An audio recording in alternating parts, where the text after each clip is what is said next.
La troisième, c'est le titre. La troisième, elle revient.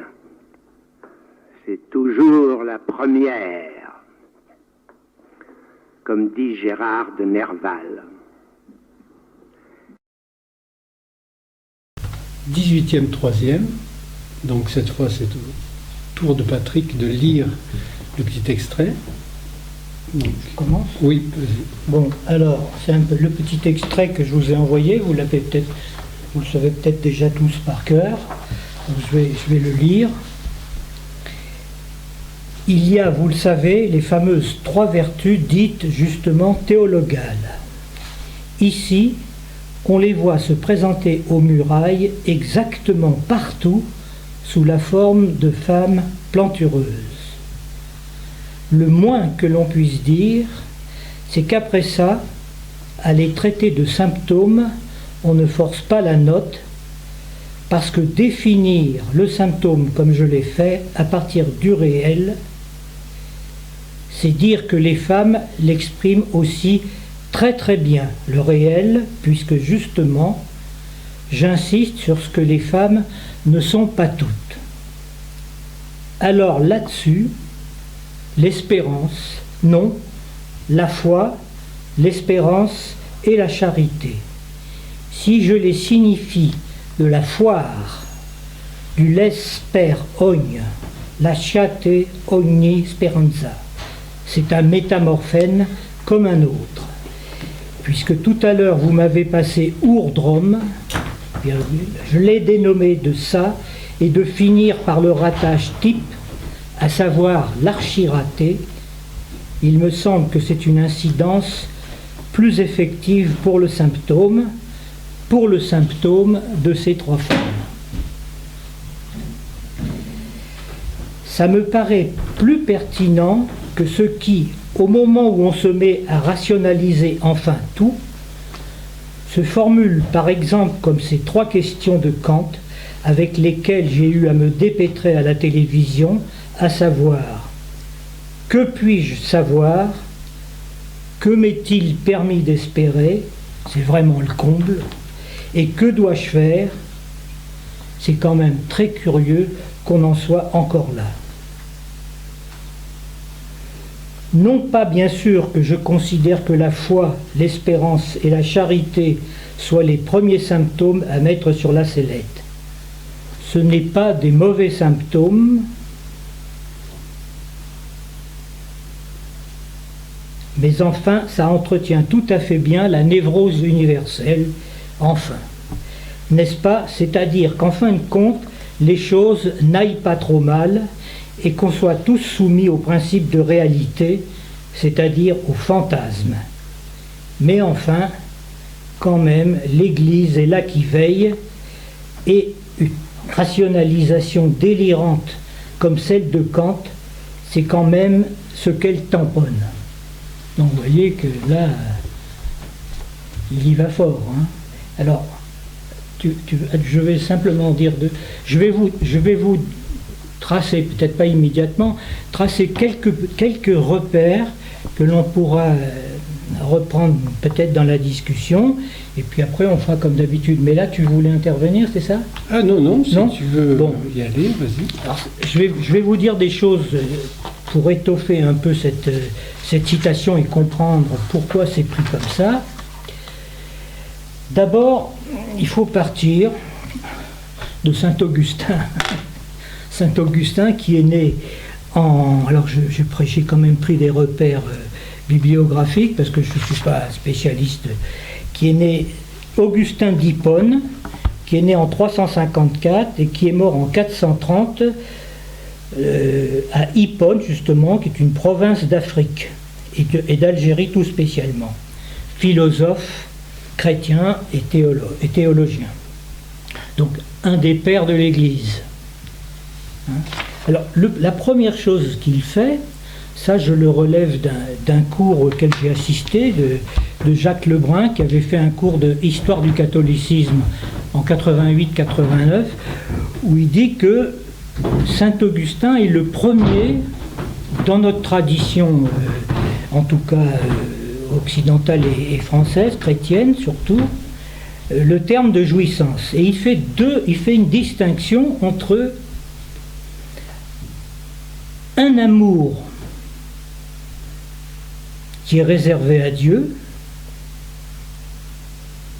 un amour qui jouit d'une certaine façon, qui jouit de son objet, c'est-à-dire Dieu, qu'il appelle le fruit, et un amour qui utilise son objet pour jouir, qu'il dénomme comme mode de jouissance outil. Hein. Ça veut dire que c'est maintenant de là que vient le terme de usufruit dans notre juridiction, dans nos lois. L'usufruit, vous êtes autorisé à jouir d'un bien, mais vous n'avez pas le droit de le détruire. C'est ça que ça veut dire. Hein. C'est une base juridique chez nous. Alors, il oppose justement à ce propos-là cet amour en Dieu qu'il appelle caritas, lui, et un autre amour, celui qui jouit de l'objet, qui se sert de l'objet, pour jouir, comme peuvent le faire actuellement d'ailleurs les djihadistes d'une certaine façon, hein. C'est-à-dire qu'il appelle ce terme-là, il l'appelle cupiditas. Et le cupiditas vient justement connoter d'une certaine façon le désir sexuel. Hein. Donc en utilisant Dieu à sa façon. Hein. D'une certaine façon, donc on voit bien comment déjà saint Augustin distingue une bonne jouissance, celle qui est le fruit de jouir en Dieu, et la mauvaise jouissance qui est de jouir de l'objet, de se servir de l'objet. Donc d'instrumenter Dieu d'une certaine façon. Et au fond, aussi bien chez Lacan que chez Freud, même s'ils ne reprennent pas exactement les catégories de saint Augustin, ils distinguent tous les deux un mode de jouissance mauvaise. Freud va très loin puisqu'il peut dire que la jouissance est un mal parce qu'elle comporte le mal du sujet. C'est donc la jouissance incestueuse et une jouissance qui serait une jouissance satisfaisante pour le sujet, celle dont on parlait à propos dans la cure, de retrouver dans le parler ce qu'il faut de jouissance pour que l'histoire continue. Donc, qui est une des visées de la psychanalyse, ça, hein. Alors, ça c'est le premier point. Je reprendrai un second point tout à l'heure à propos justement d'un débat sur le caractère ou la définition du Dieu trine, hein, le Dieu chrétien en trois dieux, qui n'est pas quelque chose de facile, qui a été élaboré au cours des siècles. Et puis, je prendrai aussi un petit peu plus tard la façon dont Lacan répond de son point de vue de psychanalyste. Moi, j'ai adopté ça pour moi aussi. Comment il répond aux trois questions de Kant.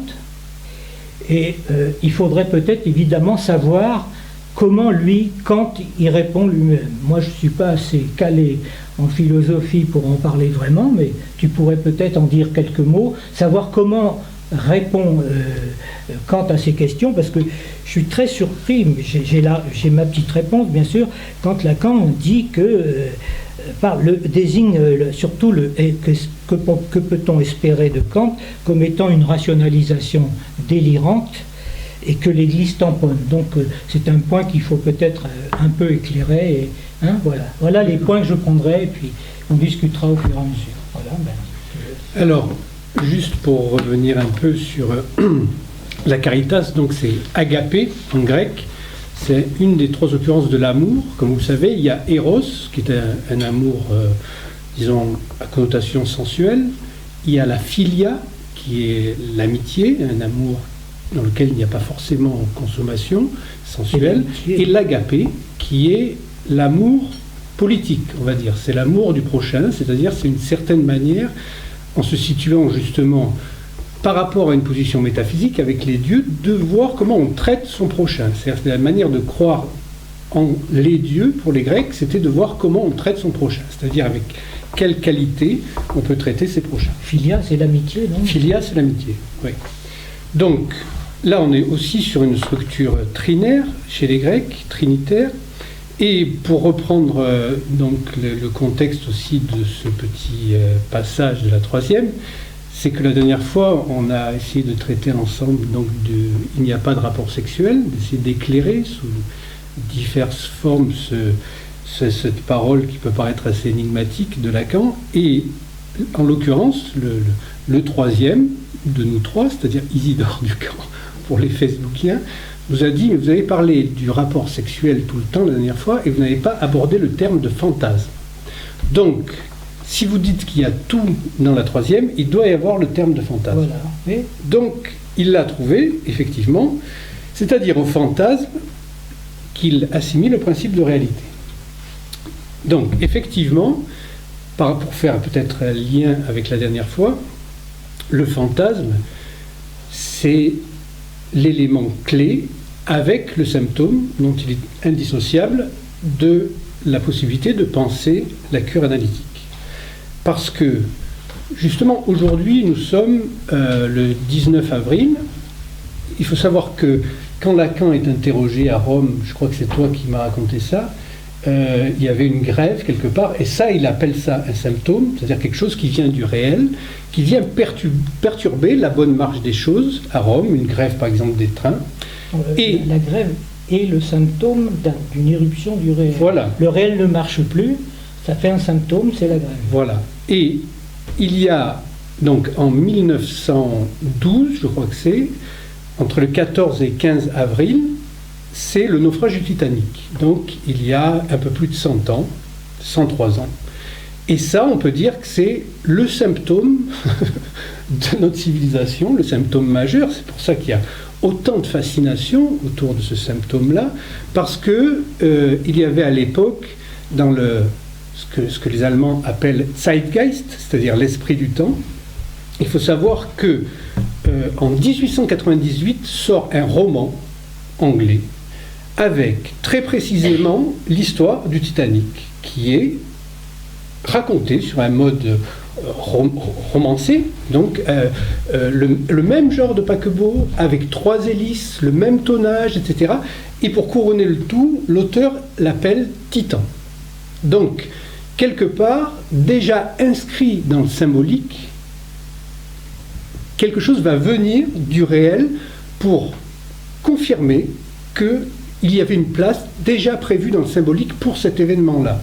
Donc là, on a un rapport entre le symbolique et le réel qui est absolument stupéfiant et qui caractérise la notion de symptôme au sens le plus large. Ça, c'est un des aspects du symptôme, c'est-à-dire qu'il correspond en fait, en tant que formation signifiante, à un nœud signifiant adressé à l'autre. Mais c'est un autre qui est encore non barré, c'est-à-dire quelque chose qui attend sa verbalisation, sa signification, sa symbolisation. C'est la première manière d'envisager le symptôme comme un message adressé à l'autre. C'est comme ça d'ailleurs que dans les premiers temps, Lacan envisage le symptôme, Freud aussi d'ailleurs, c'est-à-dire que le symptôme est là et dit quelque chose de la vérité du sujet qu'il s'agit d'interpréter, l'interprétation étant censée venir à bout du symptôme.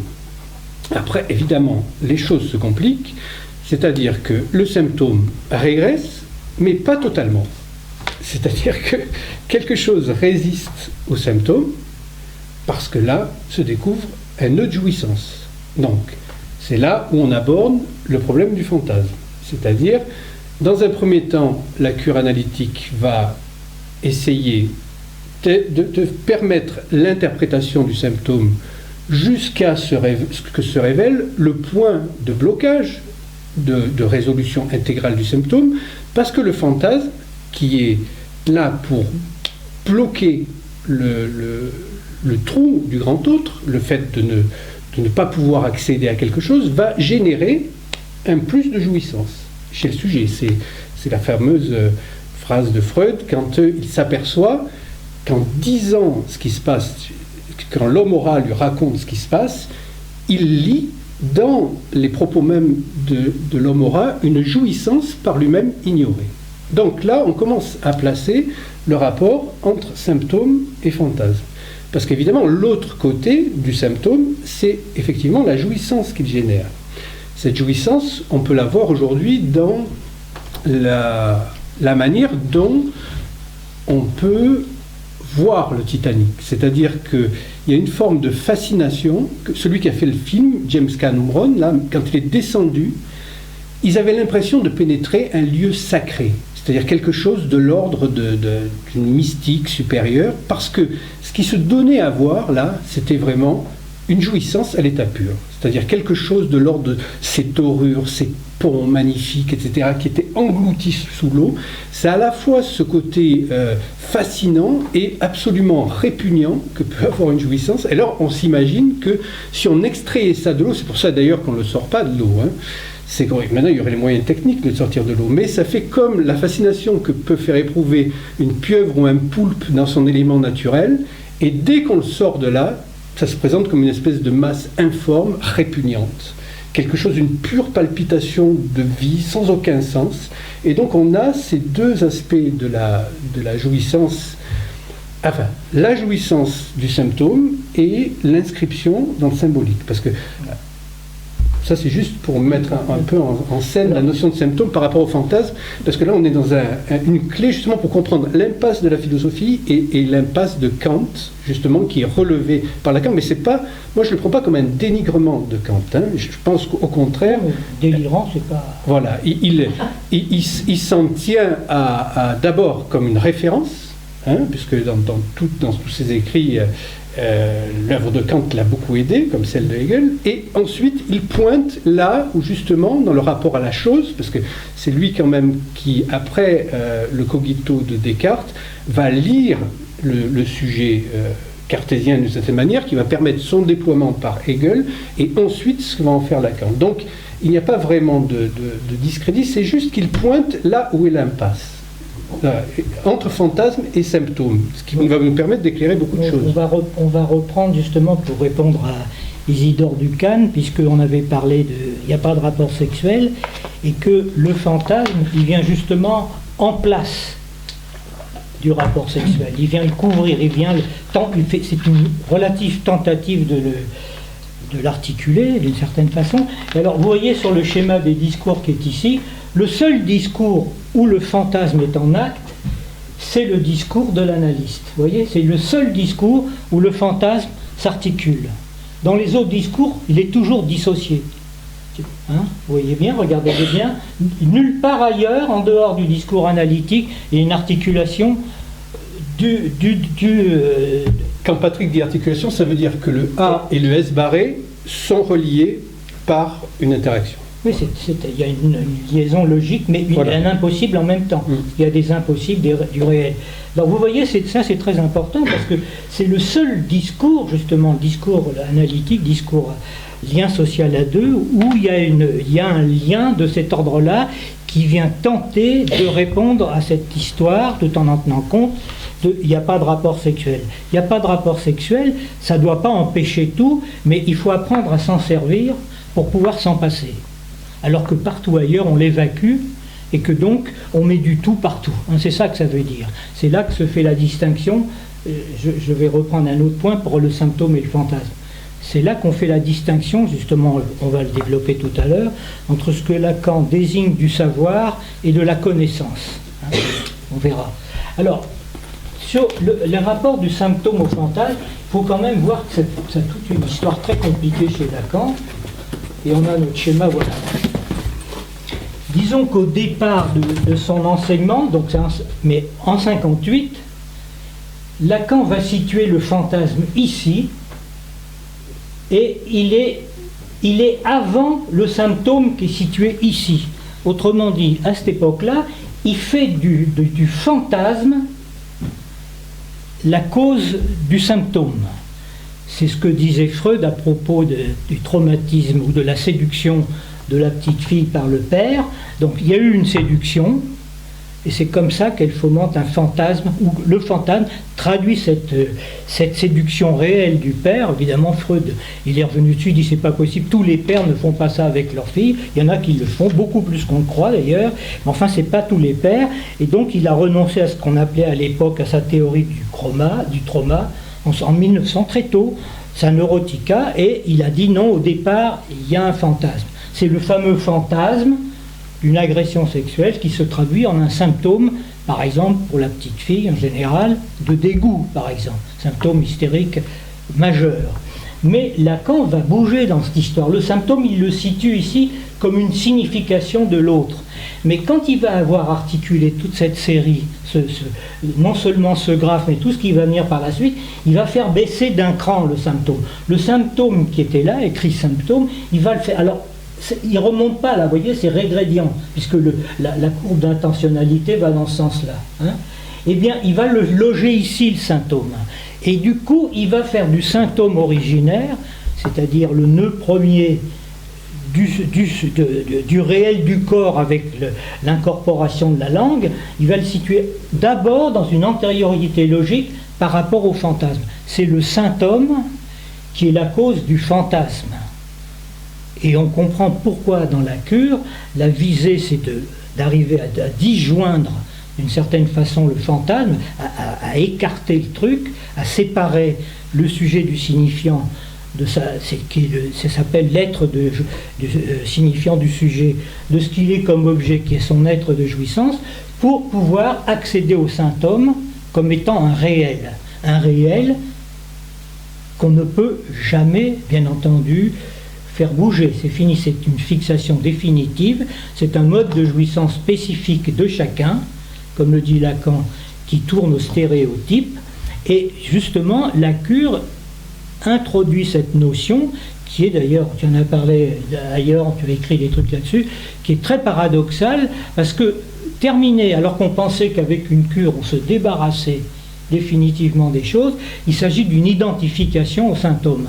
Donc, une identification, ça veut dire un collage, ça veut dire au moins une fixation, mais toujours avec la même procédure qui consiste à, il faut apprendre à s'en servir pour pouvoir s'en passer. C'est comme ça qu'il va montrer comment Joyce, justement, sait manier son symptôme pour faire autre chose que de rester collé dedans. Hein, c'est ces fameuses écritures. Voilà, vous voyez l'inversion qui s'est produite. D'abord, fantasme, cause du symptôme, alors qu'au fond, non, c'est le symptôme qui est la cause du fantasme. Ça aura des conséquences. Bon, voilà, je te laisse là-dessus. Hein. Donc, effectivement, le passage du symptôme au symptôme, c'est en ça où le symptôme, c'est comme une tentative de résoudre le problème par le fait de coller les deux. C'est-à-dire, symptôme, c'est comme symptôme plus fantasme. C'est-à-dire que c'est une manifestation signifiante, mais la dernière possible, sans lequel le sujet n'est plus rien. C'est en ça qu'il réclame une identification. Parce que c'est le dernier point le plus lointain dans lequel on puisse aller. Si ça disparaît, il n'y a plus rien. C'est-à-dire la seule chose qui peut venir à la place, c'est rien. Donc ça veut dire un autisme psychotique absolu, plus rien. Il n'y a plus de support pour le sujet. Donc effectivement, le fait de savoir y faire avec son symptôme demande de... Alors, les mots qui sont souvent porteurs de tas d'imaginaire, c'est traversée du fantasme, identification au symptôme. Bon, alors là, la traversée du fantasme, c'est un apax, c'est-à-dire que quand l'analysant en arrive à ce stade-là où il peut... Alors déjà pour différencier, d'abord je voudrais différencier la manière dont se présente le symptôme et le fantasme, puisqu'on va les coller les deux avec l'histoire du symptôme. Donc le symptôme se présente comme un nœud de manifestation signifiante qui est là et demande à être interprété par un autre non barré. Donc c'est quelque chose qui est progrédient, qui va vers l'analysant notamment, vers l'analyste. L'analysant propose son symptôme à l'analyse pour entendre quelque chose de son symptôme. Le fantasme, c'est une manifestation signifiante aussi, c'est un scénario. C'est le scénario qui permet, en fait, dans le scénario, le rapport sexuel a lieu. Le fantasme, c'est le scénario qui met en scène la possibilité du rapport sexuel. Donc, le fantasme lui-même, il répond à la question « qui je suis pour l'autre en tant qu'objet ». Donc, le fantasme, c'est une manifestation signifiante, un nœud signifiant, mais qui est inerte, qui n'est pas interprétable. C'est justement pour ça que tonton Hannibal demande à ce que l'analysant vienne apporter, par le travail d'interprétation, son fantasme pour être dévoré. Donc il parle, Lacan mange ton Dasein, c'est ça que ça veut dire. Donc l'identification au symptôme final, pour en avoir une représentation, parce que tout ça peut paraître assez abstrait, donc il y a 2 œuvres assez connues quand même, qui permettent de voir ça. Je mettrai une petite note après, moi aussi. Vas-y. C'est le médecin de campagne de Kafka, où il est et le Parsifal de Wagner. Alors je commence parce que le plus connu c'est quand même le Parsifal de Wagner, en principe tout le monde connaît ça. Donc Amfortas souffre d'une blessure inguérissable et en fait il ne peut pas sacrifier au rituel du Graal que son père Tintorel lui ordonne. Donc la voix de Tintorel, qui est un baryton, vient dire « Amfortas, où tu en es avec ton protocole du Graal ?» et il ne peut pas, parce qu'il a cette blessure-là. Dans le film parce que dans l'opéra, c'est quelque chose de très complexe, hein, ce Parsifal-là, la blessure de Parsifal, on peut dire que c'est son symptôme. C'est-à-dire qu'il sait il nourrit ça d'une certaine manière. C'est pour ça que Syberberg, dans le film qu'il fait sur Parsifal, il extrait la blessure. Donc après, je vais parler du médecin de campagne de Kafka, la blessure qu'il décrit. Donc il décrit une blessure sur un jeune qui demande au prêtre de le laisser mourir, parce que c'est cette blessure qui l'empêche de mourir. Donc là, on est vraiment dans la notion de symptôme. C'est-à-dire que le symptôme, c'est cette manifestation signifiante sans quoi le sujet n'a plus aucun support. C'est le dernier support possible du sujet, c'est-à-dire une matérialité, mais une matérialité qui passe par une matérialité, c'est-à-dire que c'est quand même une manifestation signifiante. On n'est pas dans le corps à proprement parler, c'est-à-dire dans l'être, puisque l'être on n'y accède jamais, c'est juste le protocole fantasmatique et cette identification-là qui permet de s'identifier à une manifestation signifiante qui est notre propre symptôme avec lequel nous avons affaire. Voilà, sans quoi on n'a plus de support, on est mort. Voilà. Ou complètement psychotique, c'est-à-dire sans plus aucun univers symbolique auquel se référer. Alors, j'ai envie de dire comment, par exemple, Freud traite cette question du fantasme fondamental dans son exemple majeur, qui est ce fameux fantasme. Il l'obtient dans des cures d'adultes, d'ailleurs, aussi bien de femmes que d'hommes. Ce sont des sujets qui ont ils se masturbent, ils sont pris dans un symptôme de masturbation, et ils alimentent, disons, l'excitabilité de leur fantasme, de cette masturbation. À partir du fantasme, un enfant est battu. Voilà, premier temps, c'est ce qui est découvert dans la cure. Et alors, bien entendu, vous voyez que c'est un fantasme complètement désubjectivé. On ne sait pas quel est l'enfant qui est battu et quel est l'agent batteur, bien sûr, et ça n'a pas besoin d'être alimenté par des scènes réelles, puisque justement, de tels sujets sont dégoûtés lorsqu'ils assistent à des scènes comme ça, à l'école ou à droite à gauche. Hein. Donc c'est pas ça qui est en jeu. Et dans la cure, ça c'est très important, parce que tout ce que dit Freud, tout ce que dit Lacan aussi, c'est des choses qu'ils récupèrent dans les cures, hein. Ce n'est pas des élaborations théoriques qui viennent d'ailleurs, c'est dans les cures qu'ils font ça. Et ensuite, ils donnent des élaborations. Alors, il n'est pas exclu d'ailleurs que beaucoup de choses de la psychanalyse ne peuvent s'appliquer que dans le contexte même de la cure et à partir du sujet parlant sur le divan. C'est donc du réel, c'est pas de l'expérience, ça. C'est pas des hypothèses, c'est ça qu'on obtient dans la cure. Alors, dans la cure, il obtient le même fantasme, mais un peu modifié, qui est le premier temps du fantasme, selon lui, c'est que mon père bat un enfant que je hais. Et là se passe un moment de confusion pour le sujet. C'est souvent un puiné là, qui est venu déranger la relation de l'enfant à ses parents, et donc il est ravi de penser que son petit frère ou sa petite sœur prennent des tournées comme ça, de façon... Et lui, là, il y a une confusion qui se fait, c'est que, du coup, si le père fait ça, il m'envoie le message que moi, je suis aimé. Hein? Donc, premier temps, troisième temps, entendu dans la cure, un enfant est battu.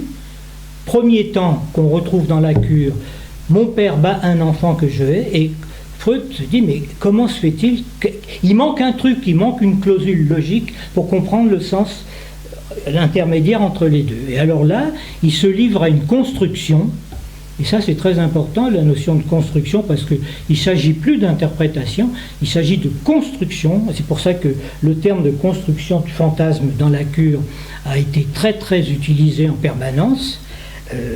C'est-à-dire qu'il dit, je suis obligé d'introduire cette clausule qui dit que moi je suis battu par mon père.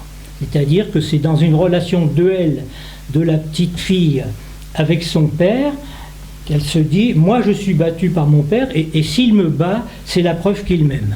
Donc on obtient la succession des trois temps qui permet à Freud d'avancer. Vous voyez le truc? Évidemment, ça va faire bouger le symptôme masturbation, parce que c'est ça le symptôme. Hein. Alors voilà, je voulais simplement avancer ça. Alors juste encore pour reprendre une petite différence qui m'est revenue à l'esprit entre le symptôme et le fantasme. Le symptôme, par exemple, un lapsus, ça peut être désagréable sur le coup, mais ensuite on se livre volontiers à son interprétation et on peut le partager avec d'autres. Tandis que le fantasme, c'est autre chose. C'est-à-dire que le fantasme, c'est quelque chose à quoi on tient. Et on ne veut absolument pas le livre aux autres, parce que c'est absolument honteux pour le sujet. Donc c'est quelque chose qui est radicalement différent donc, entre le symptôme, duquel on peut jouer dans son interprétation, tandis que le fantasme, on protège à mort son fantasme. Donc par exemple, j'ai l'exemple de quelqu'un qui me raconte que il était à Paris, puis il est parti dans un pays, disons, musulman, où il m'a dit, je me suis trouvé libéré de quelque chose, c'est-à-dire de la sollicitation féminine. C'est-à-dire que voir toutes ces belles femmes à Paris, les affiches de magazines, les trucs, etc. Finalement, j'étais soumis à une telle pression, et là, maintenant, ça va mieux. Mais en fait, ce qu'il dit là, c'est que ce n'est pas le fait, il aime voir les femmes nues, et il ne faut pas confondre. Son fantasme, c'est que l'autre voit qu'il aime voir. C'est-à-dire que c'est le regard.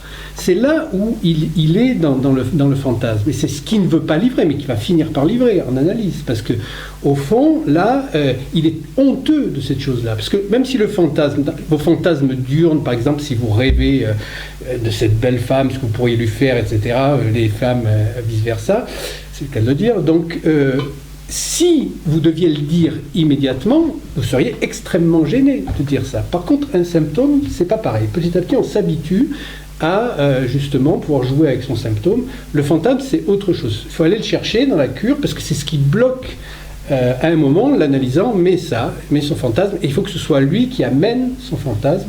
Donc, ça, c'est autre chose. C'est un point de fiction jouissant. C'est une fenêtre sur le réel. Voilà, c'est la fenêtre sur le réel qui... Et il a l'impression que tout son être y est là-dedans. C'est pour ça que, et quelque part, il n'a pas tort, hein, d'une certaine manière, c'est par cette fenêtre-là qu'il voit le monde. Donc, il y tient beaucoup, voilà, quitte à vouloir arrêter tout le temps son analyse pour pas arriver à ce point-là, alors que c'est vraiment le point libératoire, à partir de quoi, justement, il peut passer sur un autre plan. Bon, là, je vais faire un petit survol très très rapide parce que on est obligé d'avancer les choses. À propos de ce fantasme, justement, que Lacan écrit, vous voyez, je ne sais pas si vous pouvez le lire ici, S, poinçon, de petit a. Alors, ce petit poinçon qui est là, en fait, c'est simplement l'inscription de, à la fois le sujet est plus grand que l'objet, et en même temps, il est plus petit, et vice-versa. C'est une formule mathématique qui écrit tout simplement comme ça, hein, c'est écrit. Et ce petit poinçon, il est la figuration justement de ce qu'est la structure quadripartite exigible depuis la découverte de l'inconscient. C'est pour ça que dans les schémas des 4 discours, il faut bien comprendre que chacune de ces formules, c'est une articulation différente du fait des positions des lettres, mais qui est une articulation de la structure quadripartite.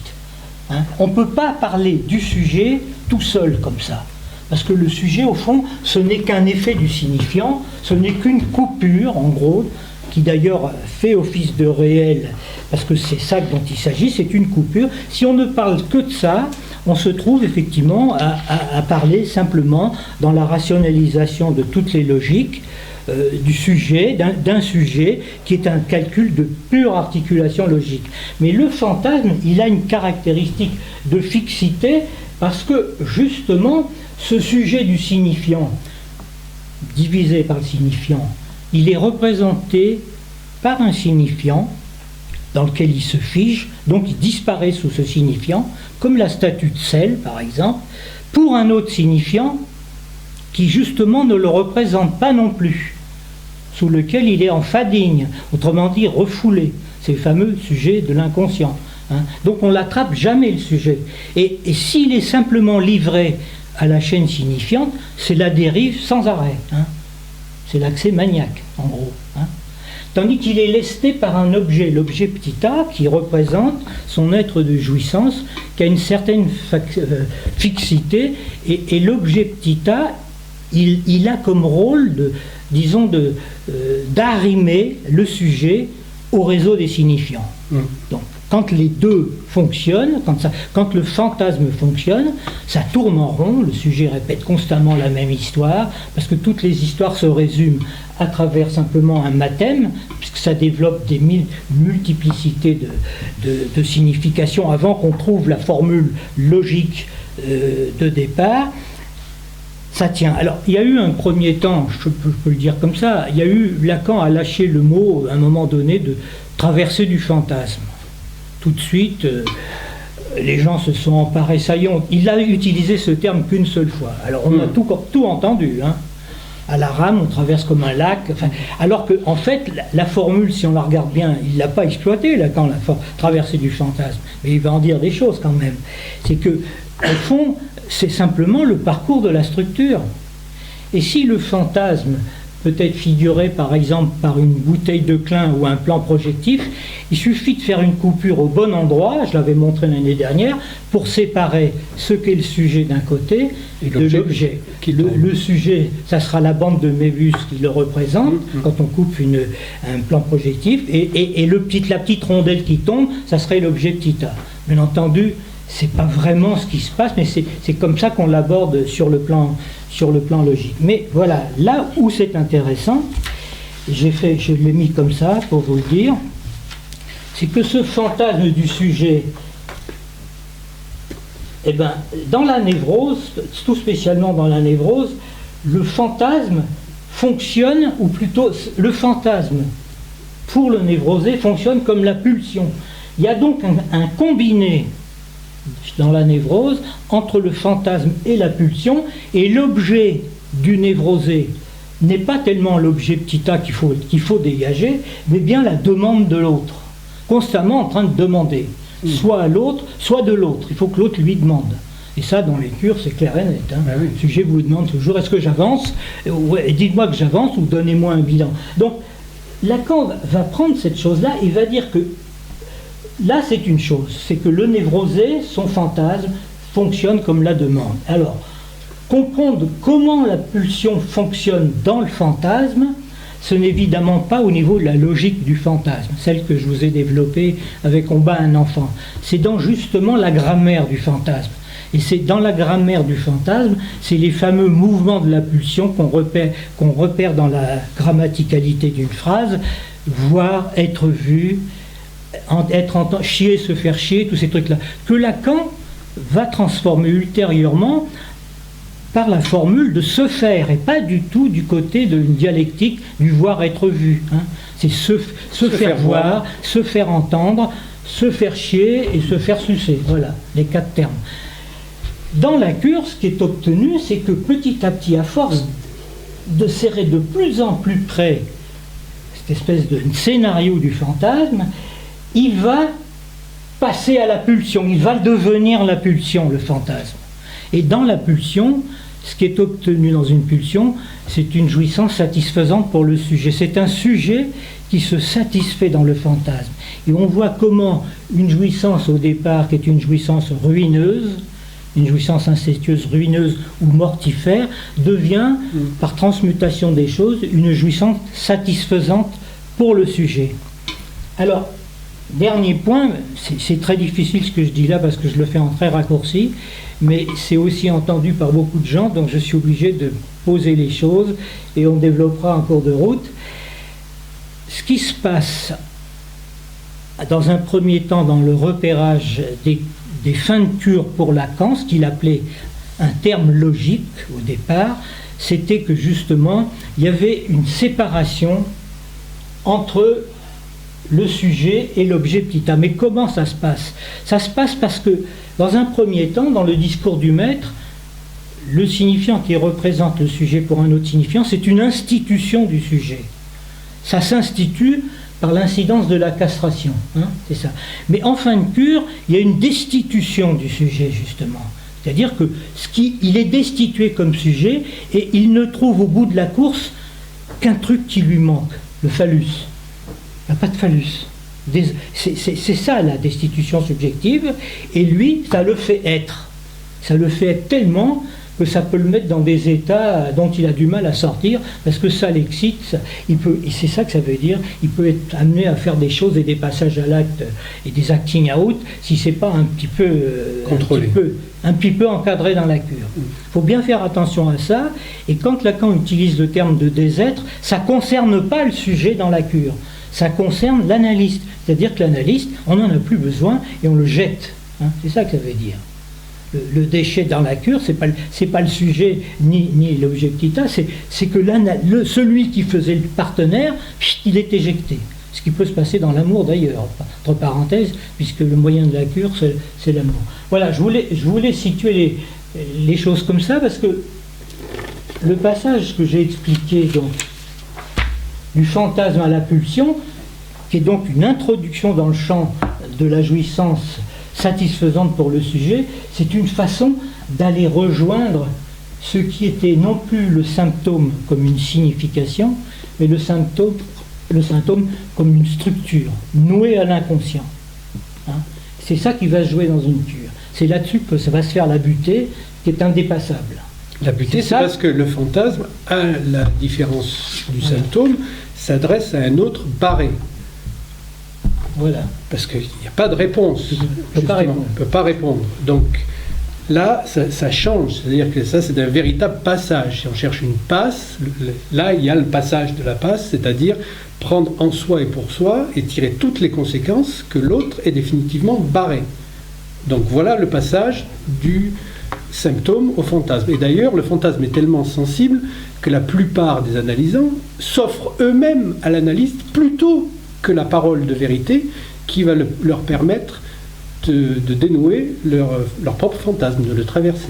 Donc c'est ça qu'on voit aussi dans le Seigneur des Anneaux, le Silence des Agneaux, avec cette ambivalence entre Hannibal Lecter qui demande à manger le fantasme et la jeune héroïne là, jouée par Jodie Foster.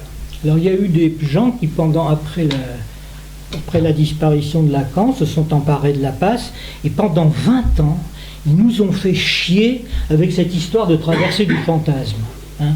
C'est allé très loin, parce que c'est allé tellement loin que tous les auteurs de l'époque qui n'étaient pas dans cette idéologie produite par Jacques-Alain Miller le premier, suivi par Colette Solaire, qui, moi je donne les noms là parce que c'est très important, ça a eu des incidences politiques dans l'histoire du mouvement analytique très graves, tous les gens qui écrivaient en fait autre chose que cette histoire de traversée du fantasme, qui s'interrogeaient justement sur la fin de la cure, quel est le devenir de la structure du sujet, donc cette structure quadripartite qui était dissociée du fait de la cure, qui amenait les gens à une sorte de, à la fin d'une cure, à une passe qui était vécue comme une catastrophe subjective, s'accompagnant éventuellement de délire, donc d'états psychotiques, on peut le dire, et ne se sont pas privés pour porter des diagnostics comme ça à des gens qui faisaient cette expérience et qui en témoignaient comme ils pouvaient, parce que c'était très difficile d'en parler. C'est des moments où vous êtes sans recours, personne ne vous comprend, mais par contre, dans les milieux analytiques, pour vous épingler de ce côté-là, ça y va. Alors là, hein, ça y va, hein. On y va, psychotique, donc à la flotte. Donc, si vous voulez, ce qui s'est passé, c'est que Lacan a fait des avancées, parce qu'il n'est pas resté complètement bloqué là-dessus. Dès le départ de son expérience de la passe, il a tout de suite dit que c'était un échec. Tout de suite, en 72, il n'a pas attendu la dissolution de l'école freudienne de Paris en 80, qu'il a faite. Tout de suite, il a dit que c'était un échec.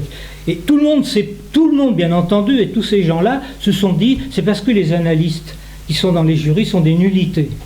Hein, alors que jamais Lacan n'a dit ça, en tout cas pendant toute la période où il a maintenu l'expérience de la passe et où il a envoyé des gens dans la passe. Hein, il a poussé des gens à faire la passe parce qu'il voulait absolument savoir comment on passe de l'analyste à l'analysant. Hein, parce qu'il s'agit, bien entendu, quand le fantasme a été dissocié, bien entendu, ça va se recoudre, ce truc-là. Ça ne dure pas. C'est un temps plus ou moins long. Ça peut durer quelques mois. C'est rare que ça dure 2-3 ans. Ça peut arriver à certains. C'est arrivé. Il peut y avoir des catastrophes importantes. Mais enfin, en gros, c'est pas ça. Ça se renoue. Le problème, c'est qu'à partir de là, il faut que le sujet fasse un pas supplémentaire. Et le pas supplémentaire, c'est d'accepter d'aller interroger quelque chose que Lacan avance à la grande surprise de beaucoup de monde, de dire qu'il n'y a pas de désir de savoir, c'est l'horreur qui y préside. Alors que quand on parle de ça, les gens disent mais comment tout le monde veut savoir, d'ailleurs on a... Mais seulement c'est là qu'il faut faire la dissociation entre ce que Lacan appelle le savoir, qui est une chaîne de signifiants articulés, donc c'est le savoir inconscient, notre seul lot de savoir, il le dit, c'est le seul lot de savoir propre à chacun.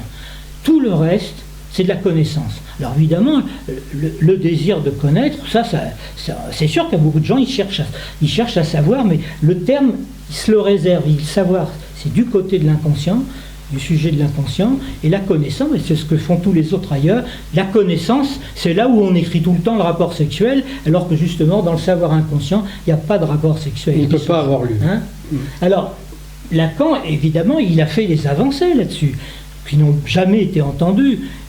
Il a d'abord dit qu'au fond, ce qu'il s'agissait d'interroger, c'était bien ce qui se passait dans ce mouvement qui est un acte, parce que le passage, l'acte analytique, c'est pas d'interpréter, c'est l'acte analytique, c'est le passage de la position d'analyste, et tout le monde ne le fait pas, ce passage-là, et c'est pas obligatoire de le faire, et Lacan ne disait pas aux gens, tout le monde est obligé de faire la passe, c'était réservé à certains, comme il le disait, qu'il fallait qu'ils s'y dévouent. Le passage, le discours analytique et l'acte analytique, c'est le passage, vous voyez que cette flèche est dans ce sens-là, c'est le passage de l'analysant à l'analyste. C'est un acte, ça. Hein. C'est le franchissement du Rubicon, on pourrait dire ça comme ça, qui fait que, après cette affaire-là, vous n'êtes plus le même qu'avant, c'est définitif, et c'est inoubliable, et c'est surtout inouï et inédit, même pour celui qui l'a fait, cette passe, et qui, bien entendu, fait qu'il n'est pas entendu de structure par les autres. Il faut donc qu'il y ait un petit peu de fraternité entre les gens quand ils travaillent, sinon ça passe pas. Et Lacan va avancer des choses extrêmement précises. Vers la fin, toujours, les gens n'en ont pas tenu compte, parce qu'il n'est pas resté au graphe du désir, il est passé dans la logique borroméenne. Et il va sortir un truc absolument extraordinaire. Il va dire qu'au fond, la passe, c'est de se reconnaître entre soir d'abord, à condition d'y ajouter un ave, c'était en 1977, un ave, c'est-à-dire à la fois un petit salut, mais entre soir, ça veut dire que les gens qui sont dans le truc, ils sont, vous voyez, ils sont plus dans la philosophie des Lumières, ils sont plus dans la lumière, il y a un peu d'ombre là-dessus, des choses qu'on ne peut pas vraiment dire, quoi. Donc Lacan, il le dit, on tâtonne. Ici, on tâtonne, ça veut dire qu'on tâte, on touche quelque chose, on y va avec son corps, d'une certaine façon, on y va avec son réel. Donc, c'était de pointer l'idée que entre soir, donc entre savoir, reconnaître un nœud borroméen dans le noir. Autant vous dire que ça a été oublié pendant très très longtemps, et maintenant, bien sûr, on commence vaguement à s'y approcher. Voilà, c'était ça la grande question, et je voulais simplement l'introduire aujourd'hui, parce que ça aura des suites. Hein, on va revenir peut-être un peu en arrière. Oui, c'est le contrepoint donc de télévision, c'est-à-dire c'est la position du saint. C'est un saint. Un saint ne fait pas partie de la hiérarchie ecclésiale. C'est le contraire d'un prêtre, un saint. C'est-à-dire qu'il ne prêche pas justement au nom d'un grand autre. Il est au contraire celui qui est au rebut. C'est-à-dire celui qui, comme dit Lacan, décharite, parce que il se tient, après avoir pris vraiment la conséquence pour lui de l'inconsistance du grand autre, il se tient à côté. Donc il n'est plus dans une capacité d'être dans le même espace socio-symbolique de tout le monde. Et ça, c'est la position lacanienne, psychanalytique par excellence, de ceux qui ont effectivement accompli la passe. Donc, là, quand vous lisez les tweets de Jacques-Alain Miller sur Juppé ou Obama, on voit bien qu'il est passé nulle part. Parce que c'est du journalisme. C'est du journalisme. C'est-à-dire que c'est impossible de faire du journalisme après. C'est impossible. Radicalement impossible.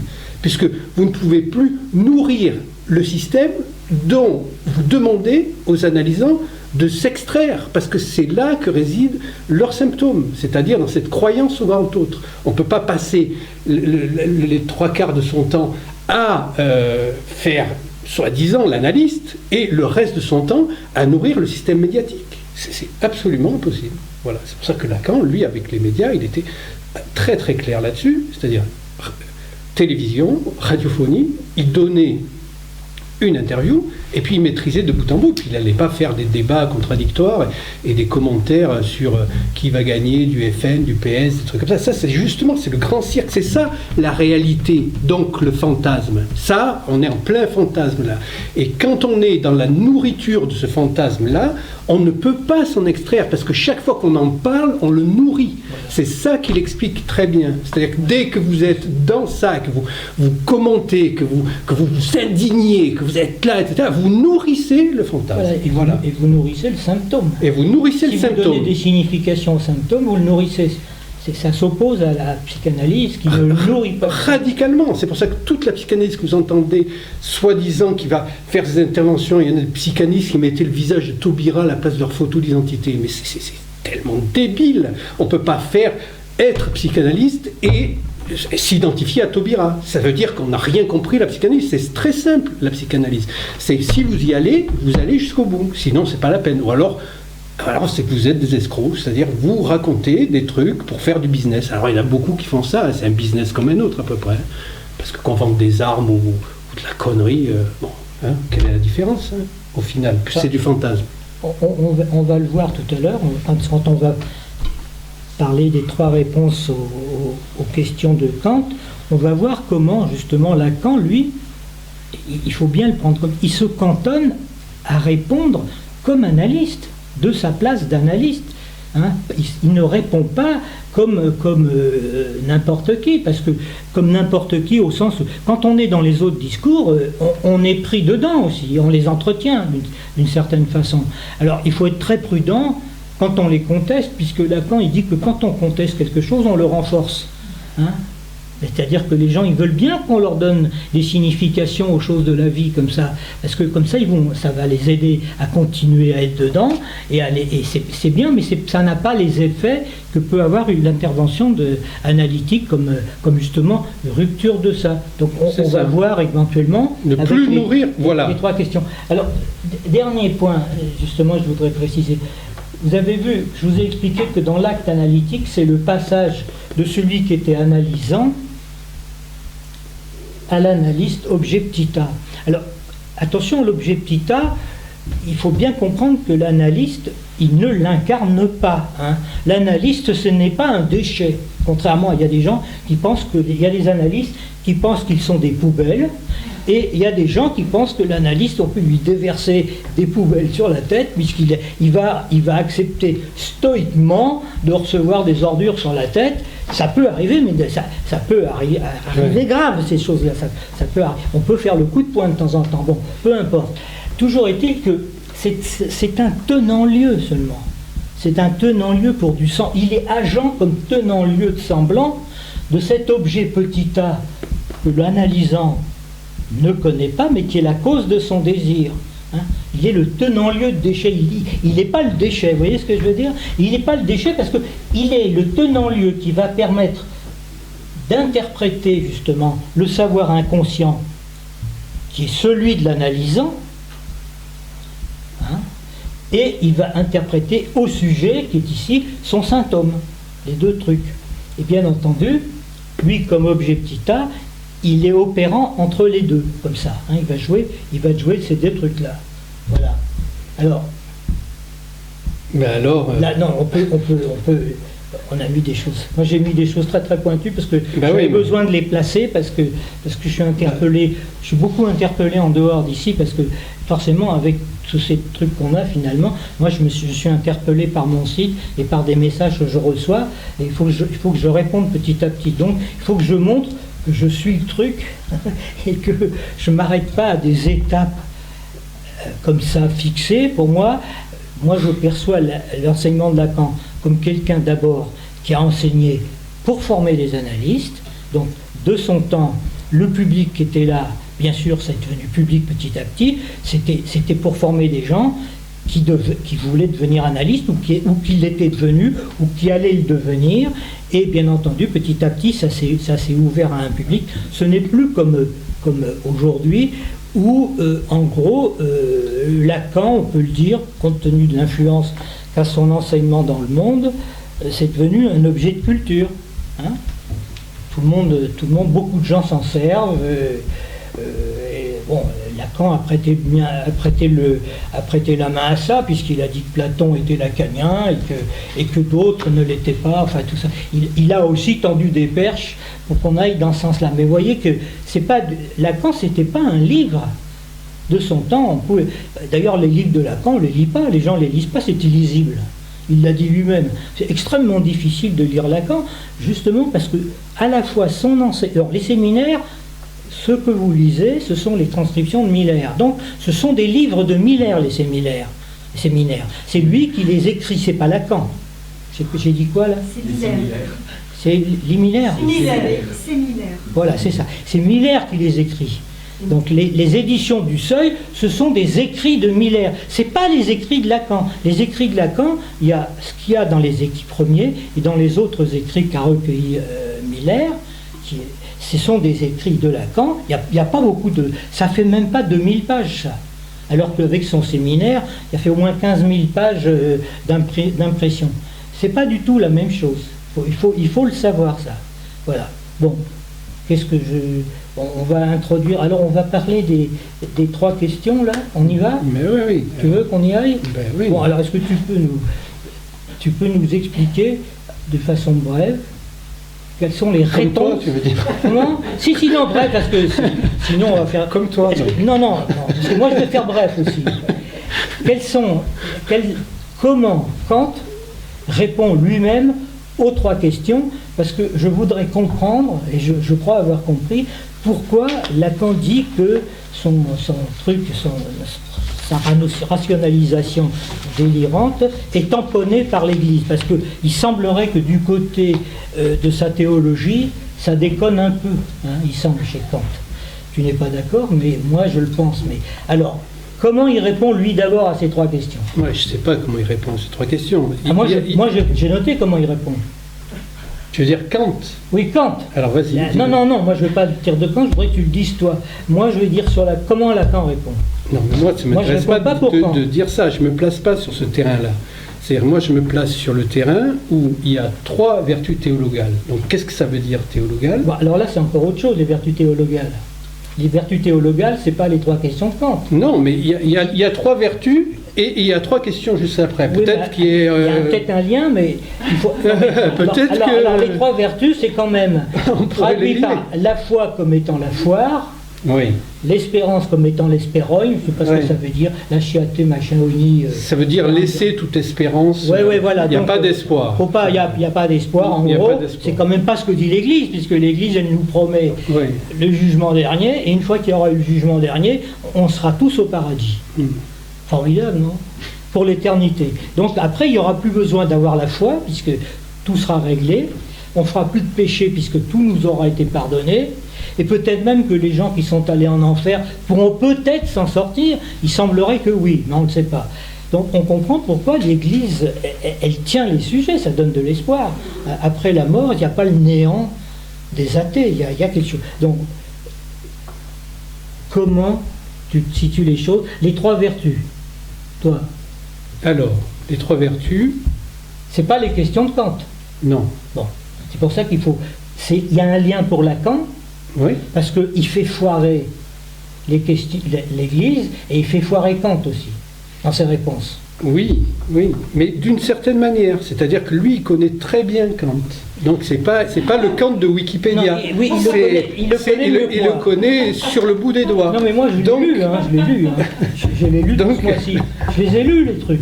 Donc, mais je les connais pas, j'avoue que je les connais pas. Par rapport à la chose en soi de Kant et ce qu'amène Kant dans la révolution du sujet, ce qu'il pointe là, donc c'est le fait qu'il n'arrive pas à passer. Mais c'est déjà Hegel, en radicalisant Kant, il montre que justement Kant ne va pas assez loin. Donc il va radicaliser ça. Mais là, il pointe en Kant le fait qu'il ne passe pas au stade justement de l'autre côté où la chose n'est plus substantielle. Donc, non mais moi je voudrais qu'est-ce que dit Kant? Comment il répond à ses propres questions? C'est quand même, c'est pas rien. Eh ben dis-le si tu... Non mais moi tu l'as étudié. Je le sais, mais je le sais pas comme toi. Comment? Parce que si tu me mènes Hegel, là je ne peux pas suivre, c'est trop fort pour moi, pour l'instant. Je ne pourrai pas le suivre. Non, mais moi je ne peux pas répondre à ça. Kant, moi j'ai les réponses de Kant. Eh ben dis-les. Vas-y. C'est pas Wikipédia, je te préviens. Hein. Je verrai. C'est des notes que j'ai prises. Hein.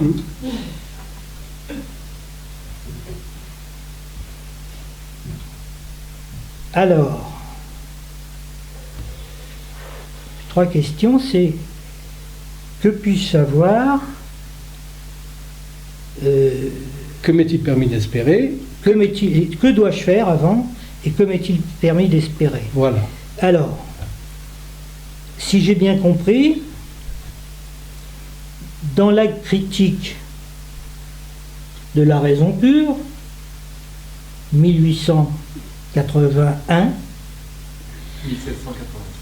il fait une analyse en disant que on peut savoir les choses, les phénomènes, on ne peut les approcher que par le biais des phénomènes, du phénoménal, dans l'espace-temps qui est le nôtre, parce qu'il tient compte des lois nouvelles qui l'ont bouleversé de la gravitation par Newton, hein, et donc ça l'a d'ailleurs bouleversé parce qu'il pensait pouvoir tout réintégrer à son schéma de la subjectivité, mais il y a des lois qui sont en dehors de la subjectivité, comment les réintégrer? Donc il est à mi-chemin, si j'ai bien compris, entre ce que serait cette approche sensible du monde pour le sujet et en même temps à mi-chemin entre ça et l'empirisme. Tout ne dépend pas de l'empirisme, donc il est entre les deux. C'est d'accord, ça Oui, paraît oui, ça. oui. Ça, c'est la première façon qu'il a de répondre. Alors, au niveau de que dois-je faire, je vais vite, je suis désolé parce que je ne suis pas assez calé pour ça. Il va considérer que malgré toutes ces lois, disons, des lois logiques, en gros, qui doivent avoir un substrat logique, cohérent, il va dire que ce qui domine qui domine toute cette avance, toute cette tenue du sujet dans le monde, tient dans un impératif catégorique qui est une loi universelle qui doit s'appliquer à tous et en dehors de tout pathos. Tu dois réaliser un devoir parce que tu peux le faire, donc tu dois le faire. C'est un impératif catégorique qui doit avoir une valeur universelle. Moi, c'est comme ça que j'ai compris. Oui. J'ai pas dépassé ça, peut-être que ça a été dépassé. Ça paraît assez... Alors, la caractéristique qui est ennuyeuse, c'est que c'est une loi universelle. Hein, ça, c'est un gros problème. Et parce que l'éthique, justement, c'est justement là que la psychanalyse introduit quelque chose de nouveau, c'est que c'est pas une loi universelle. C'est propre à chacun. C'est l'universel comme singularité. J'apporterai une modulation à ça. D'accord. Et le troisième point, alors là, j'avoue que j'ai pataugé tant et plus, j'ai rien compris d'ailleurs, c'est que puis-je espérer, parce qu'il se lance effectivement dans une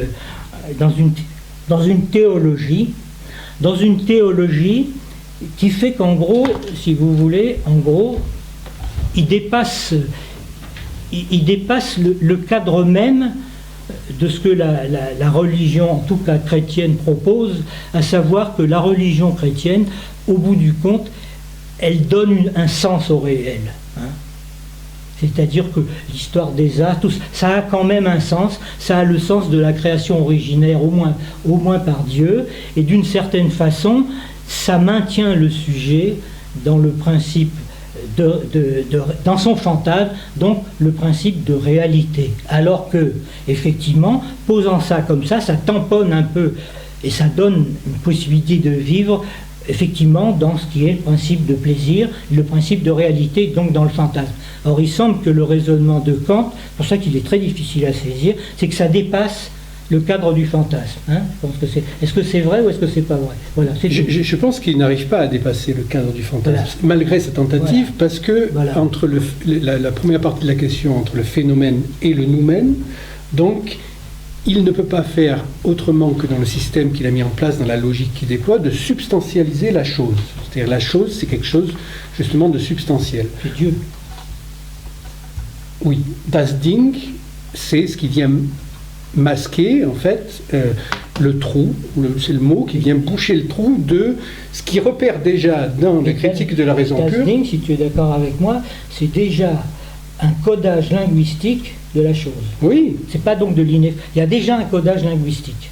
Oui, voilà. C'est important de le savoir. Ça, tu es hegelien là. C'est-à-dire que Hegel là, il va dire déjà ça. Tu vois, regarde. En plus, connaisseur d'Hegel, il le sait. Non, mais je le dis. C'est-à-dire qu'à partir de là, appris de Lacan, mais c'est tout. Ouais, à partir de là, Hegel va aller un pas de plus, justement, pour dépasser l'impasse kantienne, qui fait que, effectivement, l'Église ne peut que, comme les kantiens orthodoxes, entre guillemets, déclarés, hein, ça va de Habermas à l'ancien ministre, là, je ne sais plus comment il s'appelle, la Ferry, etc., qui sont dans la lettre même de Kant. Et donc, ils ne peuvent pas dépasser l'horizon kantien de son impasse, parce que la trahison d'un auteur, c'est de rester dans sa lettre. C'est pour ça que Lacan dit il faut passer par mes signifiants. Et donc, il faut jouer Kant, contre lui-même. Donc, justement, l'universel, parce que la psychanalyse, elle est universelle, justement. On peut pas. Freud veut que ce soit universel, et c'est un universel. Mais c'est le sujet. C'est le sujet, la notion de sujet, qui est le singulier universel. Voilà. Il n'y a pas d'autre universel que le sujet lui-même dans sa singularité. Donc voilà où il est le point de l'universel. Voilà. Donc évidemment, là, Kant, il se fait épingler, et c'est bien fait pour lui.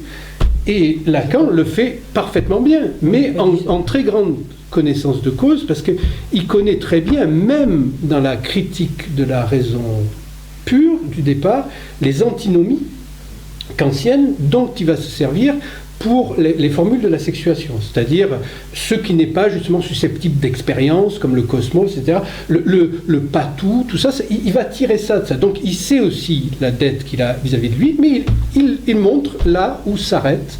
Et ensuite, on peut jouer Kant contre lui-même, c'est-à-dire entendre l'inconscient de Kant, pourquoi pas, dans son texte, et voir qu'effectivement, il amène la possibilité ensuite du sujet vu par Hegel, le sujet comme substance, et la possibilité qu'on a aujourd'hui d'arriver à inclure dans notre propre pratique, dans notre propre vie, parce que sinon ça ne sert à rien, c'est juste pour blablater et faire des films sur YouTube, on s'en fout. Donc il faut que ça nous serve à quelque chose dans notre propre vie.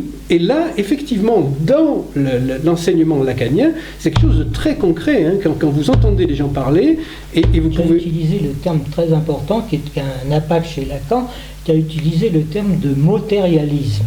Oui. Et ça, c'est très important parce que ce n'est pas que de l'idée. Hein. Ah ben non, sinon on est dans la connaissance, on est dans la branlette. Oui, tandis que là, c'est sérieux. Donc il y a un réel de la jouissance qui est en jeu. C'est-à-dire que le signifiant, justement, Lacan posait la question de comment il agit. Est-ce que c'est parce qu'il délivre du sens, et là on serait que dans la représentation et on serait dans un pur idéalisme, ou est-ce que ça touche aussi par le son, par la... Hein, voilà, c'est là où ça touche au réel. C'est pour ça que ça fait jouissance, parce que c'est il y a un matérialisme. Et c'est pour ça que Lacan va orienter, va donner comme horizon d'avancée pour l'interprétation analytique du côté de la poésie chinoise, parce qu'il dit que les poètes chinois, ils ne lisent pas leur texte, ils le chantent. Et c'est dans les modulations de la voix que le texte prend son sens. Et c'est ce qu'on fait également dans les cures, en jouant de la langue et en jouant du cristal de la langue, qu'on fait apparaître des points clés, des points d'équivoque qui changent radicalement les amarres du sujet à son être, et qui donc lui permettent de changer le cours de son histoire. Hein, au lieu de sombrer toujours dans la répétition d'un truc itératif et mortifère, de s'ouvrir un horizon de désir. Hein. Sinon, ça ne bouge pas. Voilà. C'est ça. Alors, justement, ce que propose, je ne sais pas si je te pose la question, c'est que Lacan propose d'intégrer à l'idéalisme allemand, tu vois, j'ai lu, hein, à l'idéalisme allemand, d'intégrer la notion de fantasme, qui n'existe pas en philosophie. Mais non, hein, c'est là où les philosophes se plantent. C'est important de le noter, que c'est ça qu'il propose comme outil. Oui. Seulement le problème dans les discours, c'est que comment dans ces discours où se situent justement les discours humains, ce qui font liens sociaux, le seul où il y a l'articulation du fantasme, c'est le discours analytique. Et en plus de ça, il va le mettre à mal. Hein, vous voyez ? Donc voilà, c'est simplement un point comme ça d'ouverture. Oui. Voilà. Ah ben voilà, c'est pour ça que Lacan, outre de pouvoir être considéré comme entre guillemets anti-philosophe, on peut dire aussi qu'il est celui qui permet à la philosophie de sortir de son impasse en amenant l'objet petit a. Puisque grâce à cet objet petit a, il permet de ne pas dissocier celui qui tient sa propre théorie de sa propre théorie, puisqu'il est obligé de s'inclure là-dedans et d'avoir questionné son propre fantasme. Parce que sinon, ça ne tient pas, la philosophie. C'est toujours c'est comme la science, c'est le fantasme de quelqu'un, il présente ça comme une objectivité. Voilà. Mais chaque scientifique voit ça par la fenêtre de son fantasme. Et ça peut se lire que rétroactivement, parce que l'analyse est venue. Voilà, hein. Il y a aussi ça, c'est-à-dire le fait que quand on applique des recettes, en fait, on est dans une logique hypothético-déductive, projective, et donc on ne tient pas compte du fantasme. Ça ne marche jamais. Ça ne marche jamais les recettes, remarquez, ça ne marche pas. On dit il faut faire ça, chaque fois, faites autre chose, ça ne marche pas. Parce que la parole, comme dit Hegel, la chouette de Minerve s'envole à la nuit tombée. C'est-à-dire qu'on parle à partir de l'expérience qui est passée, et non pas pour anticiper, rationaliser. C'est ça la rationalisation. C'est quand on rationalise, c'est ça l'Église, le truc. Ils rationalisent tous les trucs. Ils nourrissent de sens, ils blindent de sens. C'est comme les actualités, hein. Ils blindent de sens. Tout prend un sens, etc. Le sujet ne peut faire que nourrir son symptôme en nourrissant le symptôme social sans arrêt, comme ça. Voilà. Parce qu'il s'agit de s'extraire de là. Du sens. Et comme dit Freud, le lion ne bondit qu'une seule fois. Il cite un auteur romain, avant Minerve. Ouais. Bon. Pour te le dire. Alors, un point, ça se noue, tout ça, quand même, d'une certaine façon, c'est que la question, la butée, vous voyez bien que, puisqu'on est autour de ça aujourd'hui, c'est la question Dieu qui est posée, quand même, d'une certaine façon. Hein. Il y a un Dieu à l'horizon, et les pères de l'Église vont débattre justement de la nature trinitaire de Dieu. C'est une clé essentielle et il a fallu des siècles pour arriver à essayer de s'y retrouver. Alors, il y a deux options, puisque c'est le Père, le Fils et le Saint-Esprit. Il y a une première option qui s'appelle, alors c'est Saint Augustin qui développe tout ça, lui, en particulier. Il développe tout ça, c'est qu'il dit que le nouage entre le Père et le Fils, dont résulte éventuellement, dont le Saint-Esprit est également partie prenante, ça se fait par ça s'appelle par spiration. Moi, j'ai oublié ce terme, c'est trop compliqué, mais par spiration. Ça veut dire que, au fond, c'est un nouage entre le Père et le Fils qui s'entraînent entre eux, et le Saint-Esprit est là avec eux, et donc les trois dieux, les trois sont les mêmes, hein, sont séparés et identiques. Et puis Saint Thomas met en question cette histoire-là, parce que ça serait le Dieu constitué, Dieu trinitaire constitué par l'amour en Dieu, en gros. Hein. C'est-à-dire l'amour qui est l'intermédiaire entre le réel et le symbolique, comme on en parle dans la psychanalyse, parce que dans la psychanalyse, on noue les liens du réel et du symbolique par le biais de l'amour de transfert, et donc on défait ce qui s'est noué là, par la parole, dans le transfert, qui est l'amour, hein, qui est une mise en jeu de l'amour.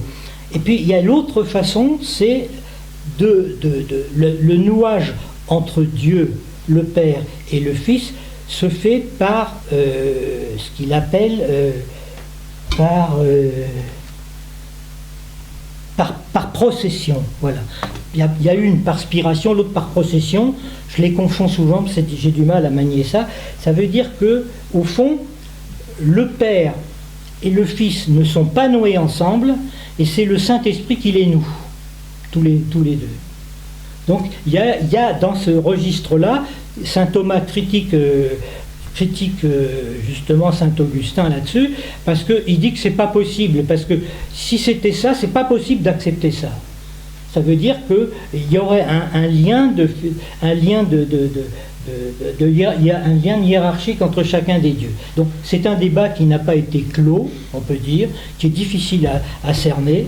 Ce serait très difficile à cerner, mais pour situer la chose, c'est que finalement, Lacan ne fait pas, donc il étudie le texte de Trinitate de Saint Augustin, il finit par dire que il ne s'agit pas du Dieu borroméen pour Lacan. C'est l'homme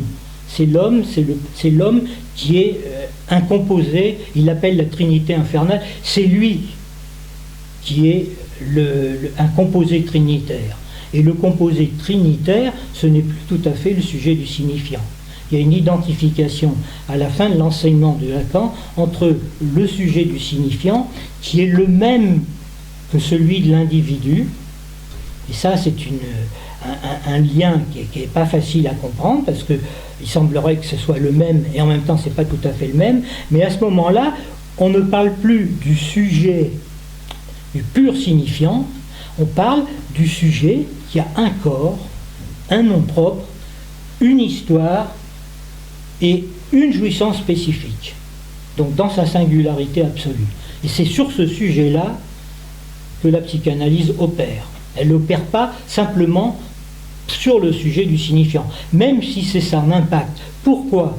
Parce que dans l'interprétation, bien sûr, elle vise l'être signifiant du sujet, donc elle joue des équivoques de la langue du côté du signifiant, ça c'est calculable à peu près. Hein.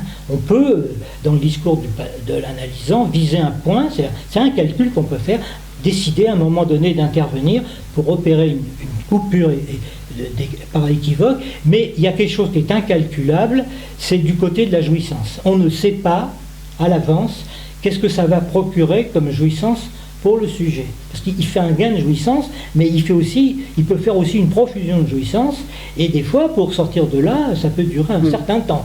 C'est-à-dire que vous pouvez ébranler un sujet dans sa cure, de telle sorte que vous le faites vaciller, ça peut durer un certain temps, parce qu'il y a quelque chose qu'il n'a pas encore pu cerner, mais qu'il a bien entendu, il va vous le ramener. Si vous vous trompez, formellement, c'est pas bien grave, parce que le sujet, il le rejettera. Mais si c'est quelque chose qui touche à son être de jouissance, là, ça va pas être la même chose. Donc, il faut être très prudent, quoi. Hein. C'est pour ça que l'interprétation dans l'analyse, c'est pas un commentaire de texte. D'ailleurs, c'est un texte très particulier parce que on lit ce qui s'écrit de la parole de l'analysant, lequel d'ailleurs apprend à lire autrement ses mots d'esprit, ses symptômes, ses lapsus, tout le reste, ses rêves, mais en même temps, c'est pas une lecture sur le papier. C'est ça qu'il faut comprendre, et c'est pas facile à piger, ça non plus. Hein. Voilà. Alors, bon, j'ai dit tout ça, on peut reprendre et continuer. Bon, on va peut-être pas s'attarder. C'est-à-dire que peut-être on va pas aller trop loin. Ah oui, ça fait quand même. Bon, on va s'arrêter.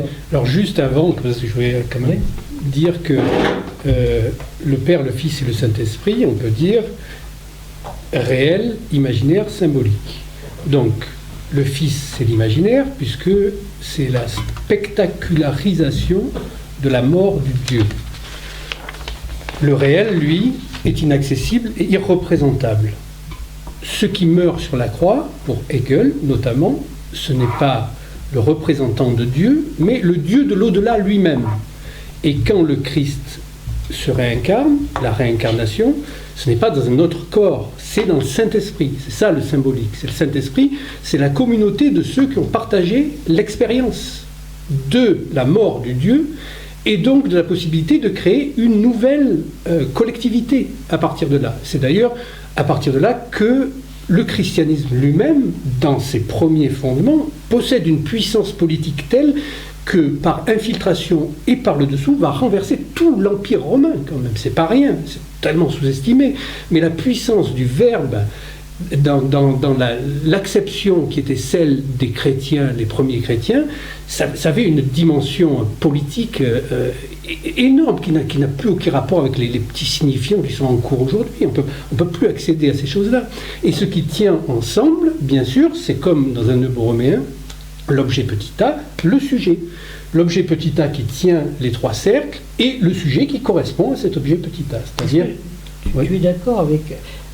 Il y a un truc sur lequel il faut insister, c'est que le Christ sur la croix, c'est pas une représentation de Dieu, c'est Dieu. Voilà, et quand il fait le mystère de l'Eucharistie, c'est pareil. L'Eucharistie et le vin, ce ne sont pas des représentations du corps du Christ, ni de son sang. C'est vraiment, c'est sacré, c'est comme ça. Hein.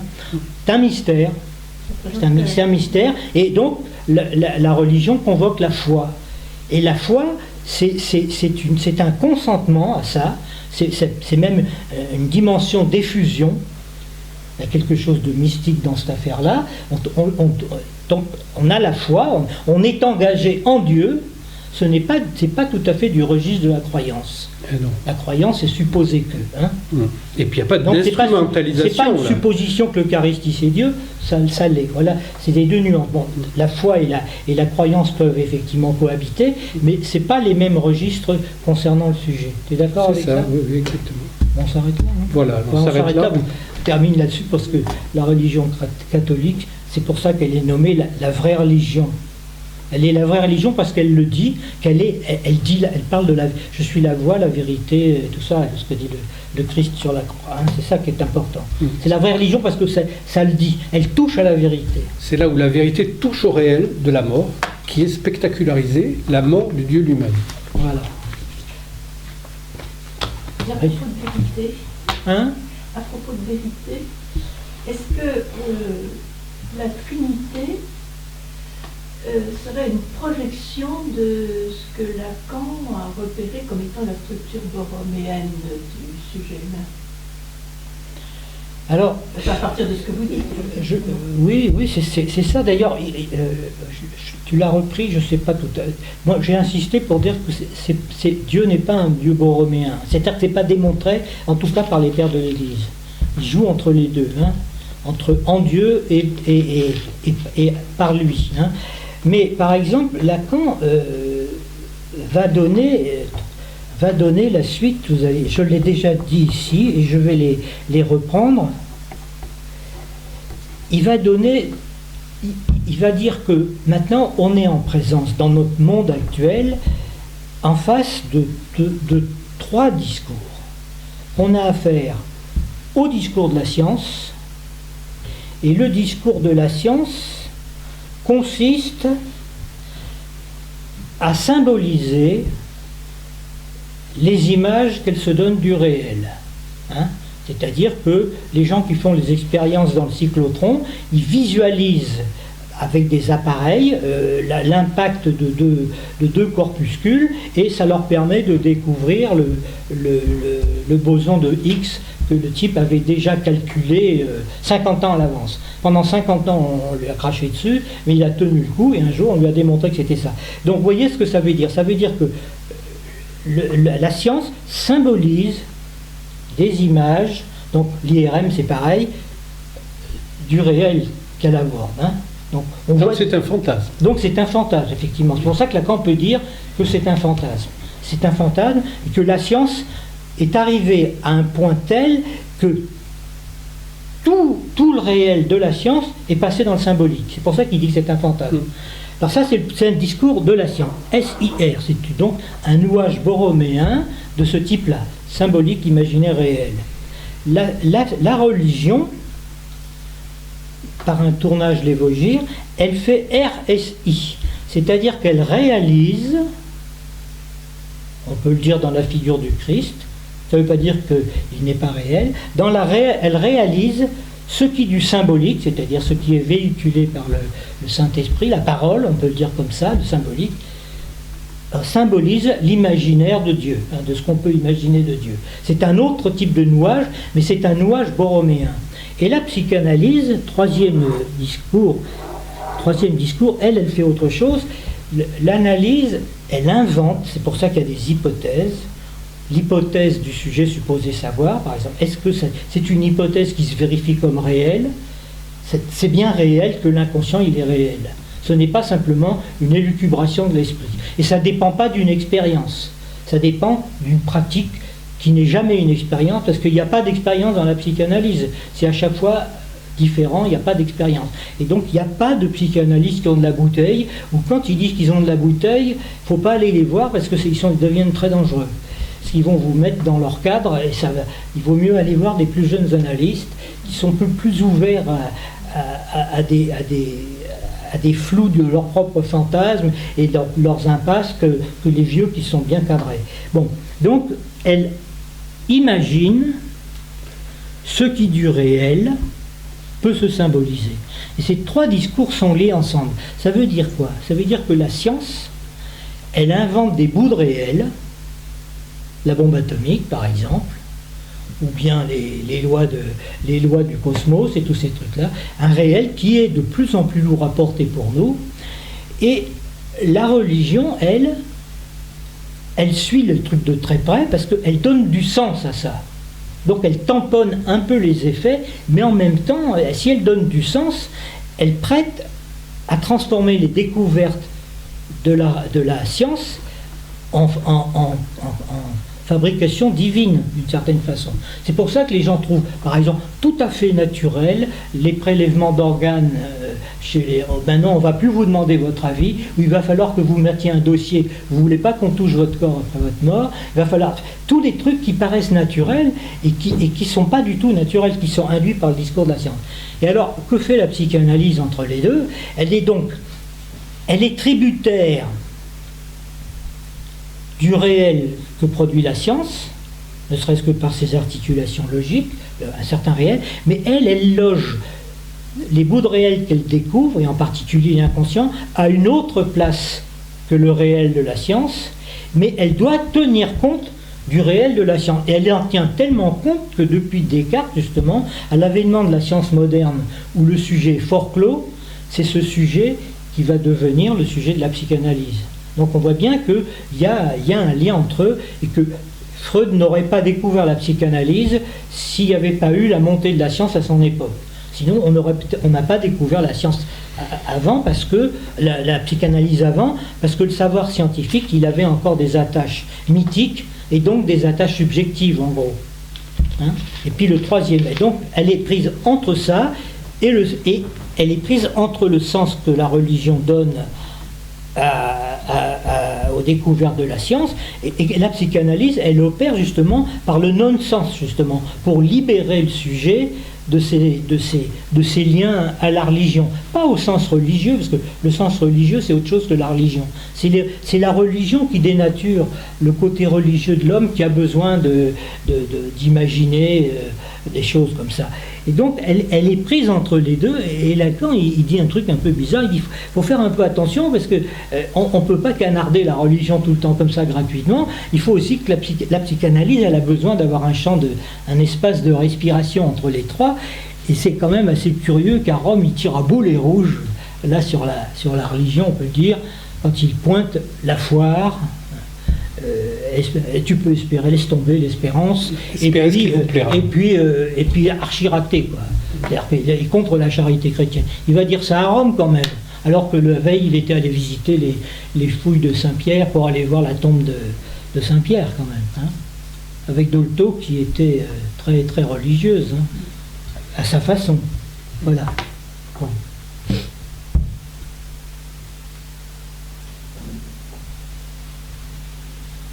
On va peut-être arrêter et poursuivre les questions hors caméra, parce que là on est déjà, plus d'1 heure et demie.